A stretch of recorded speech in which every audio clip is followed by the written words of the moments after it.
10 ব্যক্তি জাহান্নামে যাবে না। নাম্বার 1, সৎ সরল মানুষ।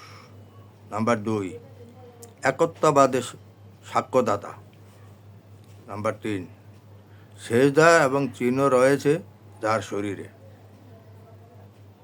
নাম্বার 4, যে আল্লাহর ভয়ে কাঁদে। নাম্বার 5, সূর্যোদয় ও সূর্য অস্ত্রের আগে যারা নামাজ পড়ে। নাম্বার 6, যারা জোহরের নামাজের প্রতি যত্নশীল। নাম্বার 7, যার সন্তান মারা যায়।